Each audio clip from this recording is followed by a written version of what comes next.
Ayuhal jamaah rahimakumullah. Alhamdulillah pada sore yang sedikit mendung dan gelap ini kita masih bisa dipertemukan oleh Allah Subhanahu wa taala.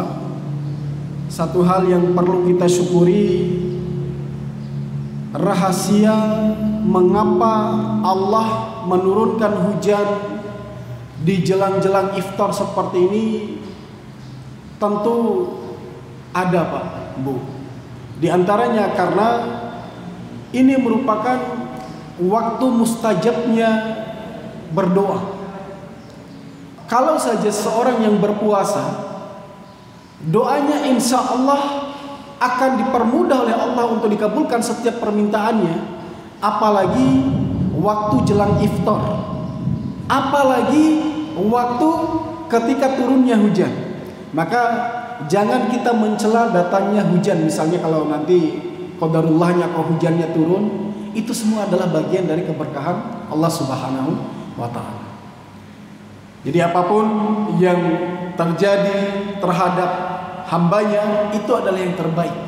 Tidak ada yang namanya takdir Allah itu yang buruk untuk orang-orang yang beriman.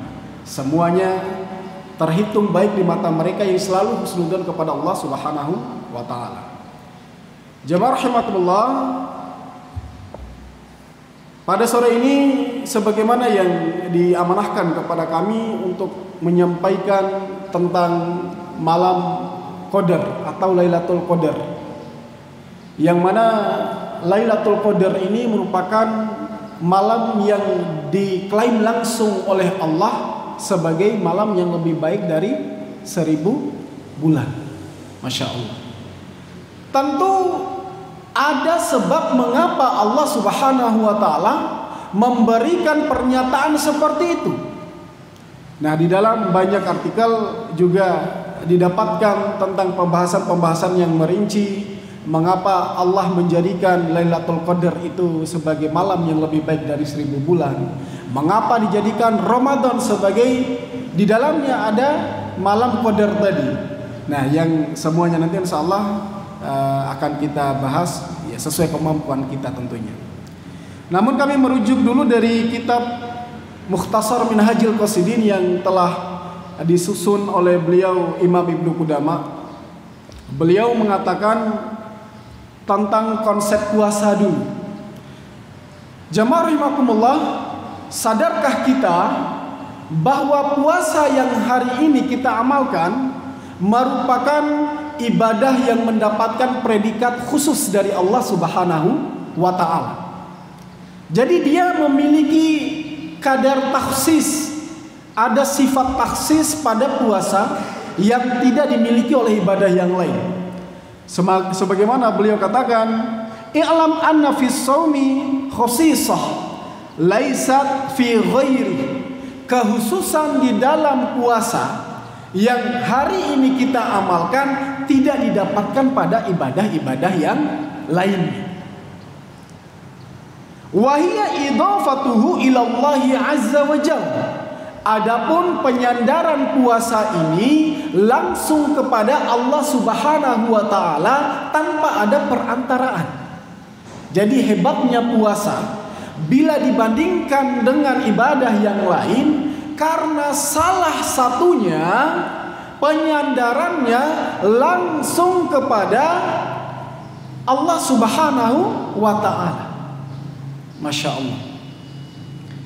Haitsu yaqulu subhanahu wa ta'ala as-shaumu li wa ana ajzi bih. Ya, sebagaimana kalau kita kutip dari firman Allah dalam hadis qudsi.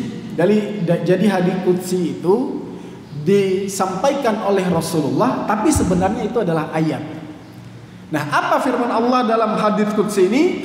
As-shaumu li. Puasa itu adalah untukku, kata Allah. Wa ana ajzibih, dan akulah yang membalasnya. Allah lah yang secara langsung membalas terhadap para pelaku puasa. Nah, ini diantara kekhususan puasa yang tidak dimiliki oleh amal ibadah yang lain.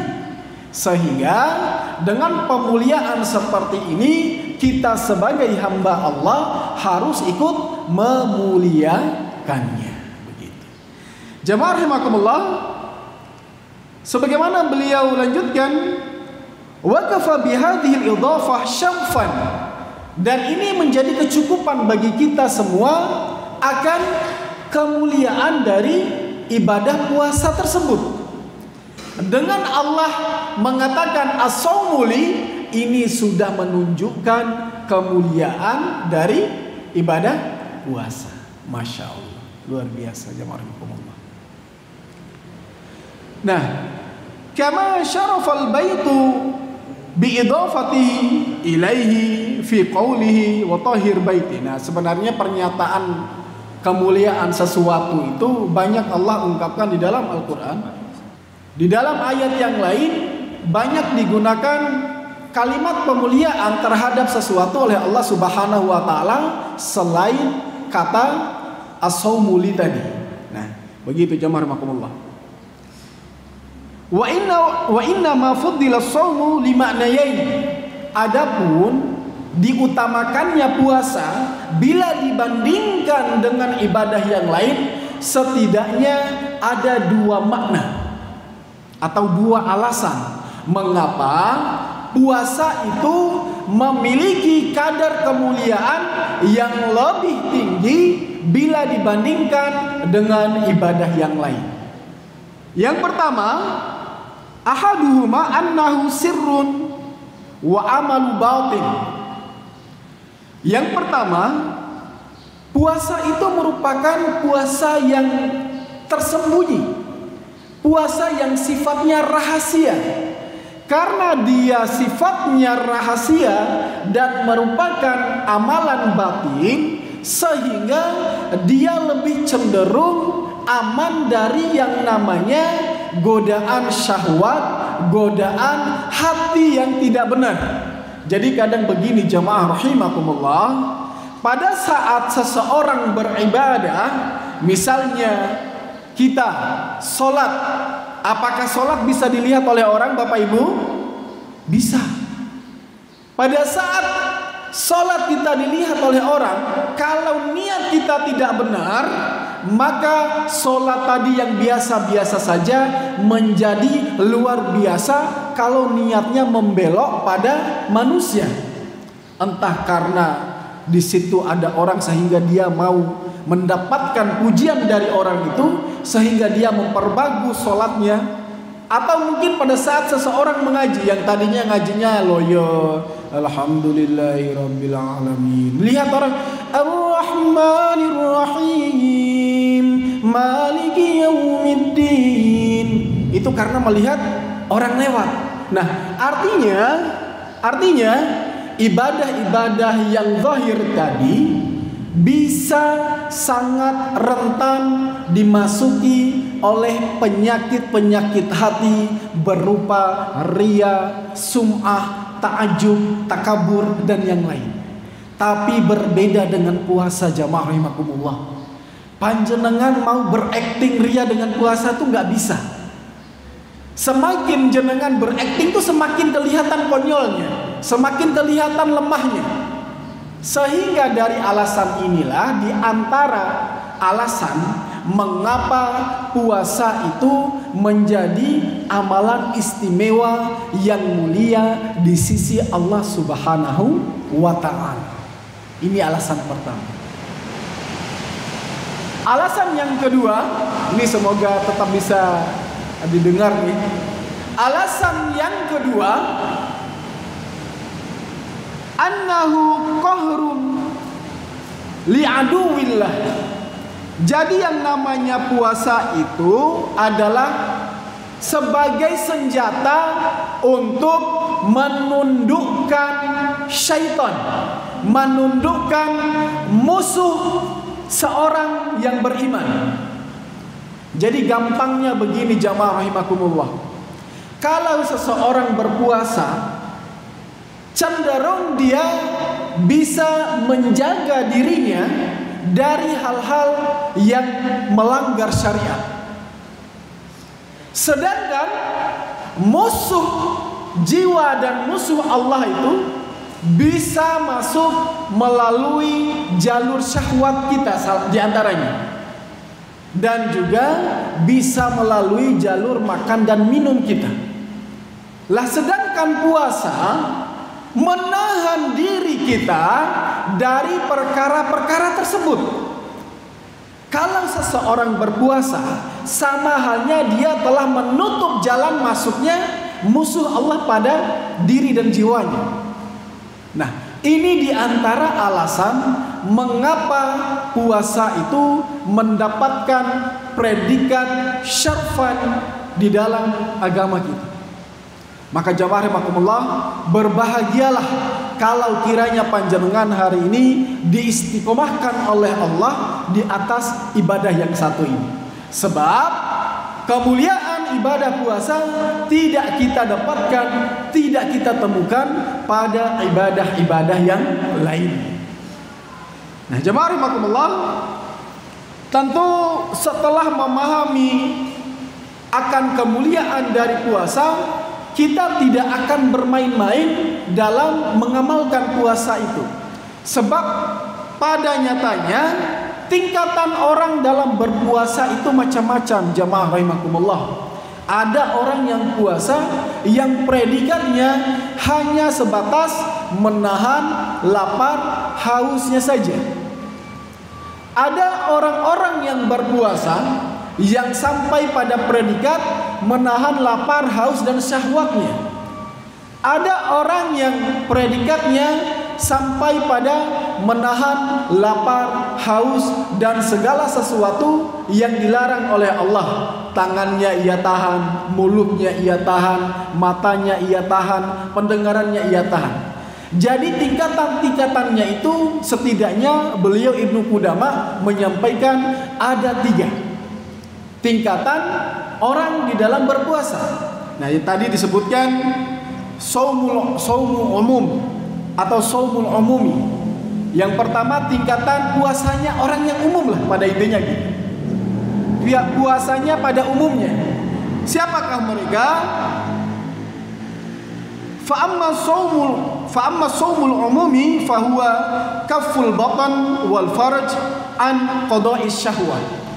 Kalau seseorang memaknai puasa secara makna umum saja, ya sekedar menahan lapar dan haus cukup bagi dia, Pak, Bu. Jadi yang penting dia tidak makan dari sejak terbitnya fajar hingga tenggelamnya matahari. Tapi bagi mereka yang tingkatannya di atas itu tentu tidak kepengen puasa hanya sekadar menahan lapar dan haus. Sehingga di golongan kedua, wa amma shaumul khusus fahuwa kaful batan wal farj wal lisan wal yad wal rijl was sam' wal basar wasair jawarih anil atham. Jadi setidaknya kita ini berada pada tingkat yang kedua. Kita tidak hanya menahan lapar dan haus saja, akan tetapi tangan kita tahan dari kezaliman. Mata kita tahan dari memandang sesuatu yang dilarang oleh Allah. Telinga kita tahan dari mendengarkan sesuatu yang dilarang oleh Allah. Mulut kita tidak mengatakan sesuatu yang dilarang oleh Allah. Nah, ini semua bagian dari makna puasa secara khusus, yang mana insya Allah kalau kita serius dalam menjalankan puasa itu, kebanyakan dari kita akan sampai pada tahap yang kedua. Adapun tahapan yang kedua ini adalah saumu khususil khusus. Itu tingkatan yang sangat khusus ya, yang sangat khusus, yang sangat tinggi bila dibandingkan dengan 2 tingkatan sebelumnya. Namun kata beliau, untuk mencapai derajat itu tidak gampang, jamaah rahimakumullah. Hanya orang-orang yang memang benar-benar berusaha sungguh-sungguh kepada Allah, dan memang mereka yang mendapatkan rahmat Allah dengan dimudahkan untuk ke jalan itu. Setidaknya kalaupun kita tidak mampu pada derajat yang ketiga, ya kita berada derajat kedua lah. Lisan kita tahan dari kata-kata yang kotor, jamaah rahimakumullah. Mata kita jangan sampai melihat sesuatu yang dilarang oleh Allah. Ini di antara makna dari yang kedua tadi. Nah, jamaah rahimakumullah, pembahasan beliau dalam kitab Mukhtasar Minhajul Qasidin ini amatlah panjang, namun tidak kami bahas semuanya karena pada intinya sore ini kita lebih merincikan tentang Lailatul Qadar nih. Nah, kita merujuk kembali pada sebuah pembahasan tentang apa itu Lailatul Qadar. Nah, penyebutan Lailatul Qadar itu biasanya diucapkan secara bersamaan, yaitu Lailatul Qadar atau Lailatul Qadari. Tidak dibaca Lailatul Qadaru ya, tapi Lailatul Qadar atau Lailatul Qadari. Adapun orang yang mengatakan malam Lailatul Qadar sebenarnya tidak begitu salah, namun menjadi mubadir. Jadi kalau kita insya Allah malam ini adalah malam Lailatul Qadar. Malam Lailatul Qadar itu sama halnya dia mengucapkan malam-malam Qadar. Dalam artian dia mengulangi kata malam 2 kali. Padahal secara makna Lailah itu artinya waktu malam. Lailah itu adalah malam, Qadar itu memiliki makna yang sangat banyak. Nah, ada setidaknya 8 pendapat dan 8 makna tentang Al-Qadar itu sendiri, yang secara penggunaan dan fungsi juga berbeda-beda. Nah, Lailatul Qadar di dalam kalimat Al-Qadar di dalam kalimat Lailatul Qadar itu mau dibawa kemana nanti akan ada pembahasannya. Namun sekali lagi setidaknya kita akan dipahamkan bahwa yang pertama, kata Lailatul Qadar itu terbentuk dari 2 al-kalimah, kalimatain. Yang pertama Lailatun dan Al-Qadar. Lailah maknanya malam, Qadar itu memiliki atau mengandung makna yang sangat banyak nih. Nah, adapun dari ke-8 makna Al-Qadar itu sendiri, yang pertama adalah kemuliaan. Nah, insya Allah rata-rata kita memahami Lailatul Qadar itu sendiri adalah malam yang penuh kemuliaan. Lailatul Qadar adalah malam yang penuh kemuliaan. Ini tidak bisa disalahkan.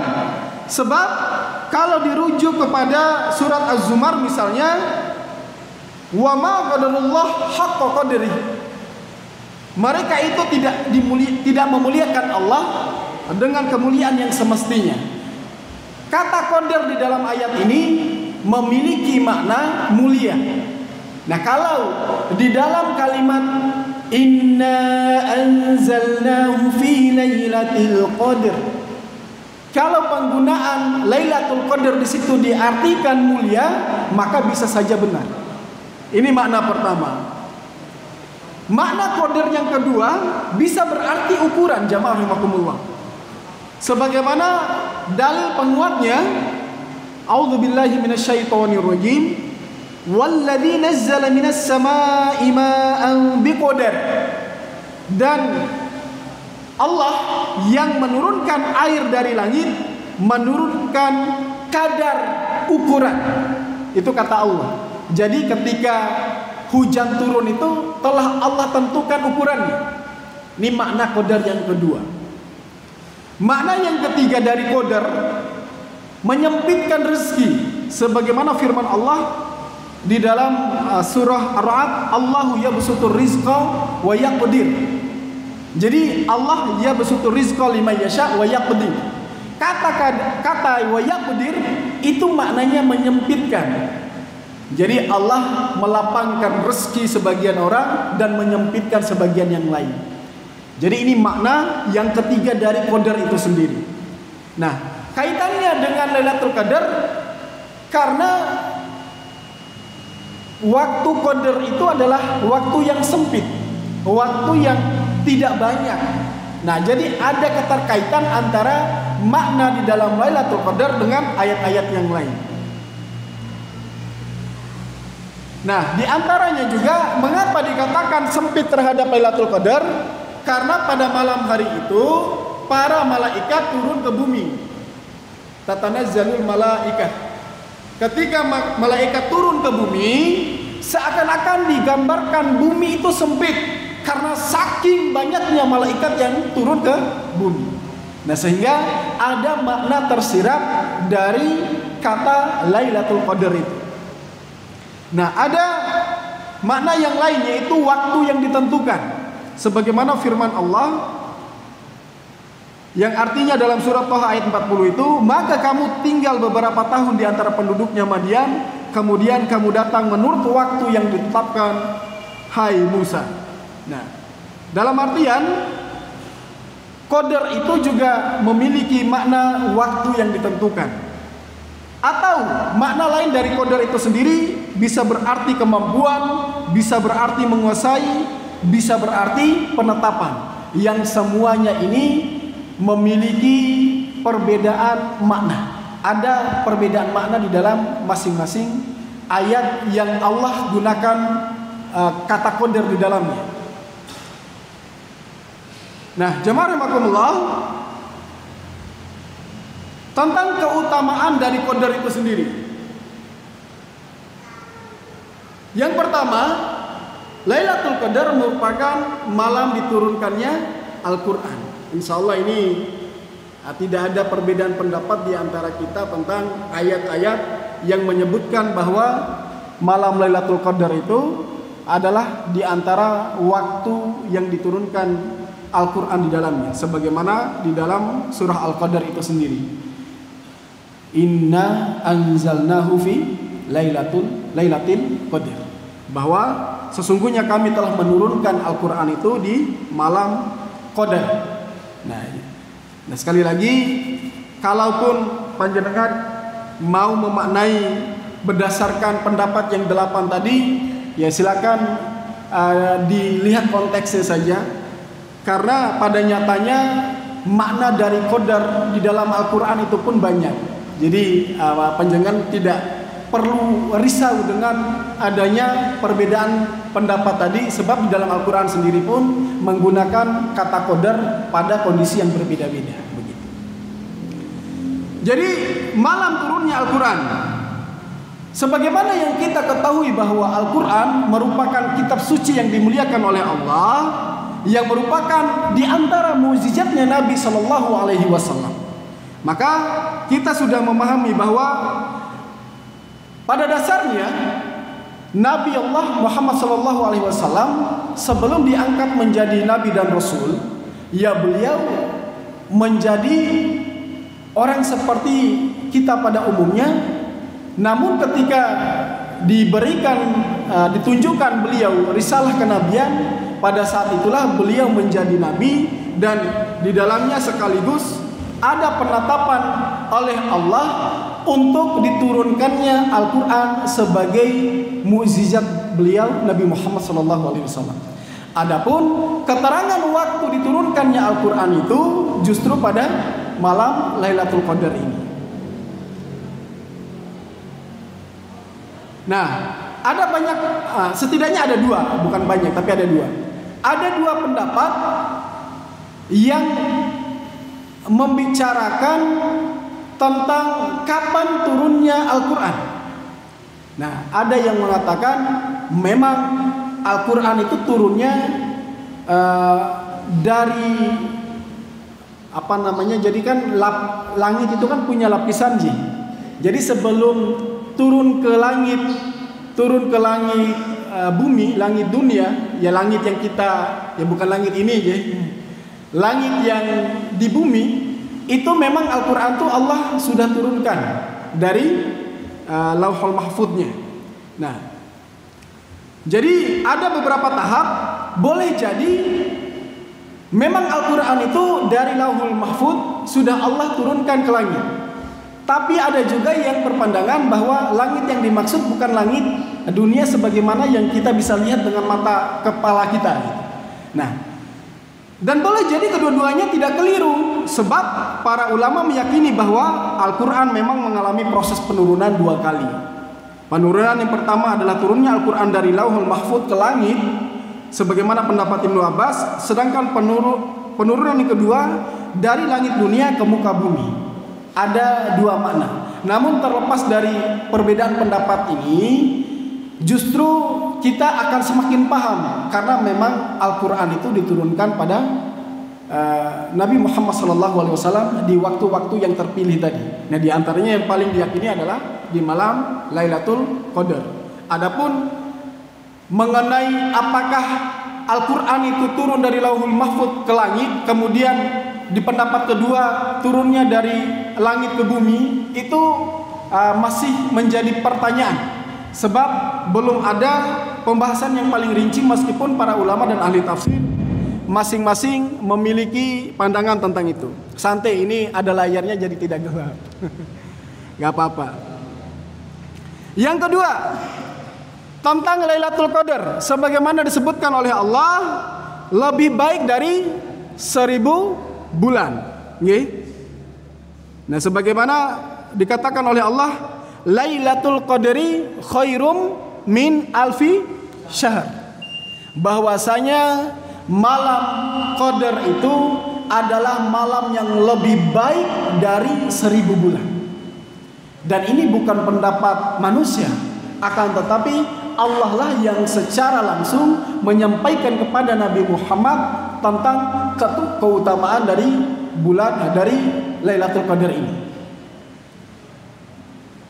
Nah, adapun tentang 1000 bulan, kalau dimatematikkan dalam perhitungan umur manusia, setara dengan ibadah yang terus-menerus sepanjang 83 tahun umur manusia. Pertanyaannya Bapak Ibu, siapa di antara kita yang benar-benar mampu istiqomah ibadah selama 83 tahun? Ya, kalau umur kita bisa sampai 100 tahun kuat Pak, Bu. Tapi nyatanya rata-rata al-umru baina sittina wa sab'in. Umur umat Nabi Muhammad itu rentangnya antara 60 sampai 70. Itu pun kalau dia maksimal untuk beribadah. Nah, permasalahannya sekarang, umat Nabiullah Muhammad itu adalah umat yang umurnya pendek. Kalau kita bandingkan dengan umat terdahulu, Nabi Nuh itu dijelaskan oleh Allah umurnya 1000 tahun kurang 50 tahun. Berarti 950 tahun. Panjenengan ada yang umurnya 100 tahun Pak, Bu? Kalaupun ada sudah nggak bisa ngapa-ngapain. Tapi Nabi Nuh, beliau diberikan takdir oleh Allah umurnya sampai 950 tahun. Yang dengan demikian, waktu sepanjang itu beliau bisa memperbaiki, bisa beribadah kepada Allah dengan sangat puas karena diberikan waktu yang panjang. Adapun kita sebagai umat Nabi Muhammad boro-boro 100 tahun Pak, 50 tahun saja mungkin belum tentu ya. Gitu.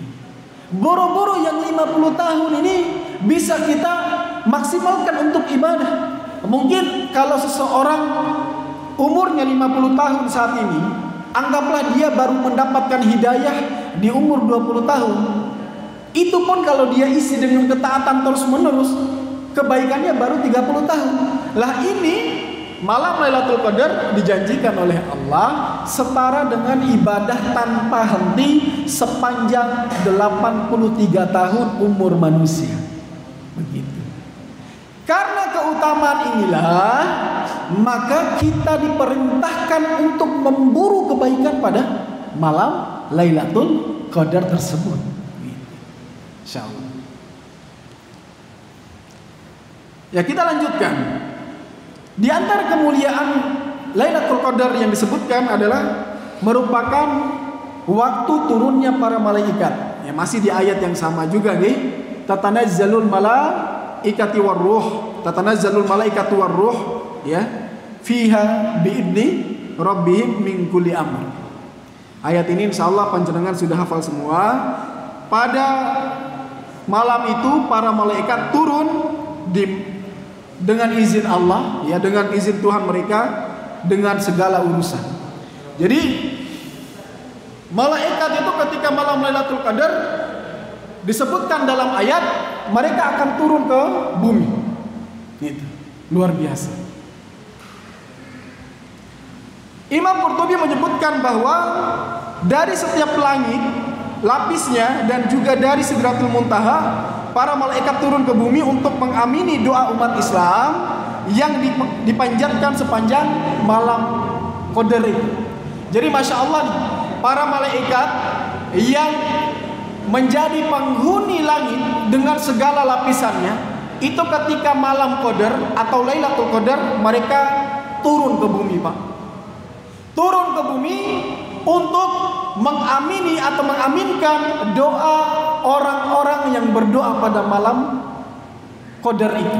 Masya Allah. Nah, sehingga pada malam ini benar-benar kita diminta untuk memaksimalkan dengan ibadah dan kebaikan yang mampu kita lakukan. Keutamaan yang lain dari Lailatul Qadar merupakan simbol keselamatan. Sebab dalam ayat yang sama juga Allah firmankan, salamun hiya hatta matla'il fajr. Jadi keselamatan, ada jaminan keselamatan di dalamnya sampai datangnya waktu fajar. Nah, waktu fajar itu waktu kapan?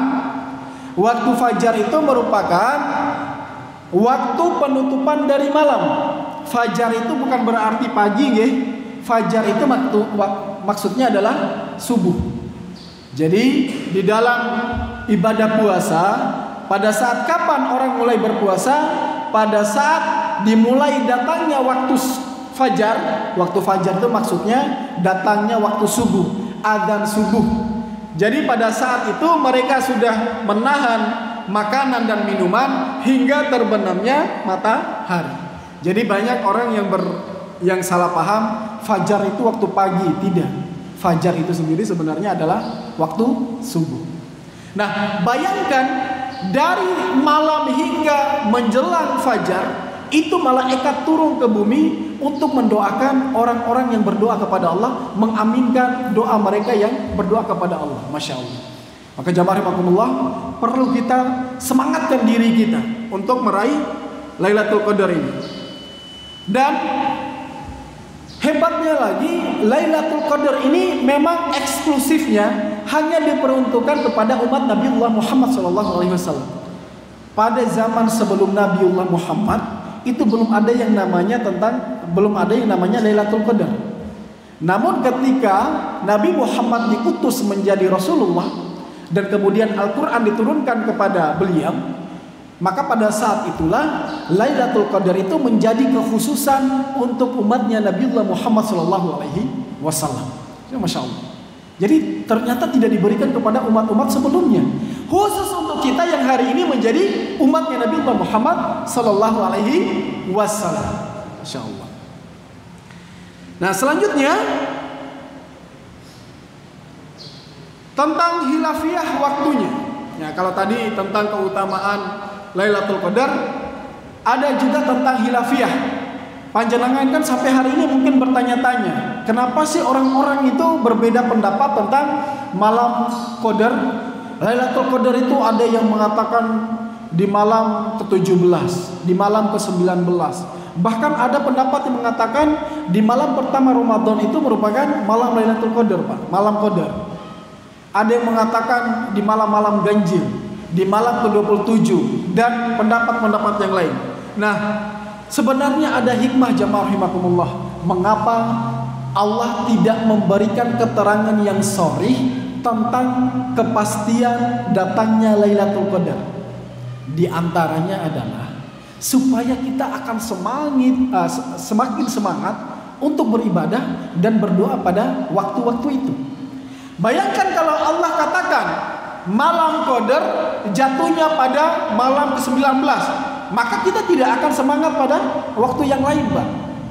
Bayangkan kalau Allah katakan malam Qadar pada malam ke-27, maka pada malam-malam yang lain tidak akan kita seriusi untuk ibadah. Sehingga dengan keumuman dalil tentang malam Lailatul Qadar yang turun entah di 10 hari terakhir atau di waktu-waktu yang memang tidak secara sharih dijelaskan, ini memotivasi kita untuk memburu Lailatul Qadar itu sepanjang waktu selama bulan Ramadan. Meskipun banyak pendapat yang lebih condong memilih untuk meyakini datangnya Lailatul Qadar itu di al-asyra al-awakhir, lebih diberatkan pada 10 hari terakhir. Namun ini tidak berarti pada malam-malam yang lain itu bisa dibantah. Karena baik yang meyakini malam pertama Ramadan adalah Lailatul Qadar, malam ke-17, malam ke-19, yang masing-masing semuanya punya pendapat yang bisa dipertanggungjawabkan. Nah, kuncinya hari ini kita adalah semangat ibadah sepanjang malam-malam, terutama di malam-malam awakhir tadi, gitu. Pak, apakah Lailatul Qadar itu hanya bisa didapatkan oleh orang-orang tertentu saja? Bagaimana dengan kami ibu-ibu yang sibuk di rumah? Kan mungkin pernah bertanya seperti itu, nggih. Bagaimana dengan kami ibu-ibu yang nggak bisa ikut itikaf? Gampangnya begini, jamaah rahimakumullah. Itikaf itu bukan menjadi syarat mutlak orang bisa mendapatkan Lailatul Qadar. Panjenengan tidak itikaf pun tetap punya kesempatan untuk mendapatkan Lailatul Qadar tersebut. Sebab tidak ada keterkaitan antara Lailatul Qadar dengan disyaratkannya itikaf di dalamnya. Begitu.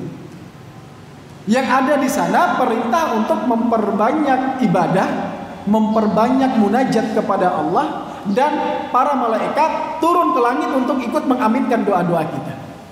Jadi siapapun kita, baik muslim atau muslimah, wanita ataupun laki-laki, sama-sama memiliki kesempatan untuk mendapatkan Lailatul Qadar. Pertanyaan selanjutnya, bagaimana dengan orang-orang yang tidur?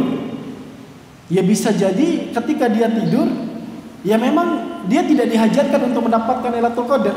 Tapi mereka yang kemudian dibangunkan oleh Allah, lalu memperbanyak ibadah, memperbanyak doa, ini diantara ciri-ciri mereka yang akan mendapatkan Lailatul Qadar. Apalagi ibadah dan doa itu mereka lakukan secara kontinu setiap malam, terutama di malam-malam terakhir.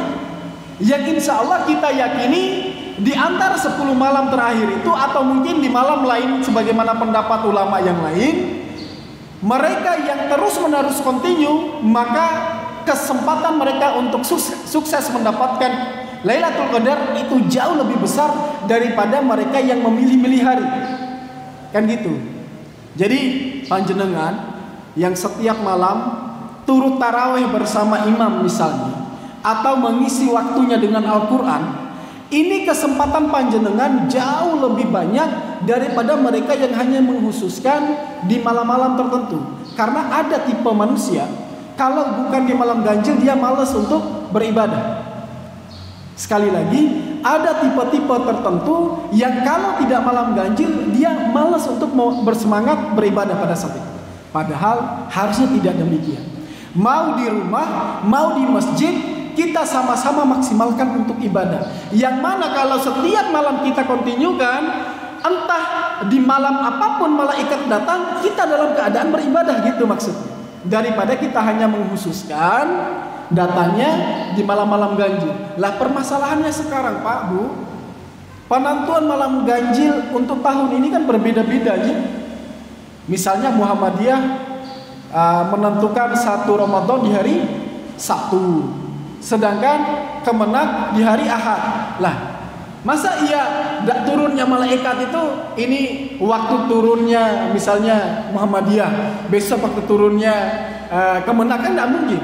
Maka untuk menghindari perdebatan seperti ini, sepanjang malam, terutama di malam terakhir, ataupun jenengan selama 30 hari mengisinya dengan taraweh, dengan ibadah, dengan bacaan Al-Quran, insya Allah kemungkinan besar panjenengan akan mendapatkan kesempatan Lailatul Qadar. Ada pertanyaan lain, lalu bagaimana dengan kami para wanita yang dalam keadaan haid? Kan begitu, Pak. Apakah bisa maksimal dengan ibadah kami? Ya, tanpa harus tanpa dengan Al-Quran, tanpa dengan ibadah rawatib panjenengan, bisa diisi dengan zikir dan doa. Jadi zikir jenengan itu bisa. Doa demikian. Bagaimana dengan doa yang ada Al-Quran di dalamnya? Selagi bukan niatnya untuk membaca Al-Quran, maka doa jenengan dengan Al-Quran itu diperbolehkan. Kira-kira bisa dipahami, Ibu? misal panjenengan karena kepengen mengejar Lailatul Qadar padahal dalam keadaan yang terbatas, maka berdoa dengan Al-Quran itu boleh. Rabbana la tu'akhidna, Rabbana wala tahmil alaina, Rabbana wala tuhammilna. Doa itu dari Al-Quran semua, tapi jenengan bisa pakai itu dalam rangka berdoa, bukan dalam rangka membaca Al-Quran. Perbedaannya di situ. Lalu bagaimana kami mau zikir? Monggo, zikir juga boleh. Kira-kira bisa dipahami ya ibu-ibu? Jadi tidak ada yang namanya pembatasan diri terhadap kesempatan untuk mendapatkan Lailatul Qadar. Siapapun punya hak. Selagi dia adalah orang yang berusaha taat kepada Allah, yang memantaskan diri di hadapan Allah, maka orang-orang ini dijanjikan oleh Allah untuk mendapatkan Lailatul Qadar tersebut. Meskipun kesempatan mereka yang itikaf itu jauh lebih besar lagi. Jadi keuntungan mereka dapat pahala itikafnya, ia dapat pahala dan kesempatan Lailatul Qadarnya. Itu kelebihan orang itikaf. Tapi sekali lagi, dengan orang tidak beritikaf bukan berarti orang itu tidak memiliki kesempatan untuk mendapatkan Lailatul Qadar, begitu. Nah, jamaah rahimakumullah, lalu bagaimana dengan tanda malam Qadar atau bagaimana tanda Lailatul Qadar itu? Ya, secara umum di dalam beberapa pembahasan disebutkan ciri-cirinya udara pada malam harinya itu tidak hangat, tidak panas dan juga tidak dingin. Jadi bisa dirasakan oleh mereka yang memang sebelum-sebelumnya merasakan panas sekali atau dingin sekali, malam itu tuh rasanya ya hangat-hangat, enak gitu. Tidak yang dingin, tidak yang panas. Ini diantara ciri-cirinya. Dan ciri-ciri yang lain adalah tenang. Tidak ada yang namanya kebisingan yang berarti. Tenang rasanya. Apalagi kalau panjenengan menyempatkan diri bangun jam 1 malam, jam 2 malam, itu rasanya beda aja dengan malam-malam yang lain. Ya walau alam, saya juga tidak bisa memastikan apakah malam yang saya maksud ini adalah malam Lailatul Qadar. Tapi ketika mondok dulu, saya pernah merasakan di satu malam yang beda dengan malam-malam yang lain, Pak. Setelah lulus dari pondok untuk mengulangi malam itu, hampir bisa dipastikan saya kurang menikmatinya. Jadi pada saat itu para santri, ada sekitar 150-an santri itu itikaf, dan ketika jam 1 malam dibangunkan oleh asatidzah. Malam itu ketika teman-teman keluar dari masjid itu rasa udaranya itu sudah tenang, adem, dan pokoknya tidak bisa digambarkan.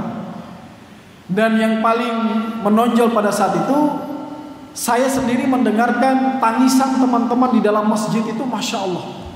Jadi bacaan Al-Quran mereka ketika Qiyamul Lail itu penuh dengan tangisan. Ya karena kita mendengarkan orang nangis, secara otomatis kita ikut nangis, Pak. Itu kenikmatan yang luar biasa yang pernah saya rasakan. Tapi sekali lagi, saya sendiri tidak mengklaim bahwa ini adalah malam Lailatul Qadar. Tapi kalau ditarik lagi, kesempatan-kesempatan yang secara khusus saya dapatkan seperti itu tuh belum ada. Ya walau alam bisawab. Ya semoga tahun ini bisa mengulang pengalaman yang pernah itu. Gitu. Jadi udara dan suasana malam itu hangat, tidak yang panas dan tidak dingin. Paginya juga demikian, jamaah rahimakumullah. Pagi itu rasanya tenang sekali. Tidak yang inilah, yang bahasa orang Jawa mungkin nggak ribet gitu loh. Ya. Pagi itu bisa tenang sekali. Terus ditandai dengan cahaya mentari atau matahari yang redup. Jadi kalau panjenengan setelah sholat fajar terus qiraah keluar melihat matahari itu, dia tidak yang terang-terang banget, redup cahayanya. Ya wallahu alam bisawab. Nah, bagi sebagian sahabat Nabi, mereka terbawa mimpi, Pak. Bisa bertemu dengan Lailatul Qadar itu dalam mimpi mereka, kemudian dikukuhkan oleh sahabat-sahabat yang lain. Jadi mereka ketika tidur mimpi bertemu dengan Lailatul Qadar di malam ke-27 misalnya. Nah itu ternyata para sahabat itu kompakan. Ya insya Allah berdasarkan mimpi saya Lailatul Qadar itu jatuh pada tanggal 27 untuk tahun ini. Loh kok mimpi kita sama? Gitu kan. Nah itu juga pernah dimimpikan oleh para sahabat yang lain. Nah, di antara tanda-tanda munculnya Lailatul Qadar itu adalah bulan nampak separuh. Ya, separuh saja, tidak yang utuh. Ketika bulan nampak separuh bulatan, ya, Abu Hurairah meriwayatkan, kami pernah berdiskusi tentang Lailatul Qadar di sisi Rasulullah SAW. Beliau berkata, siapakah dari kalian yang masih ingat tatkala bulan muncul yang berukuran separuh nampan? Jadi jangan kira-kirakan nampan itu separuhnya seperti apa. Tapi nampan yang bulat ya, bukan nampan yang segimpan. Yang kurang lebih perkiraannya seperti itu. Jadi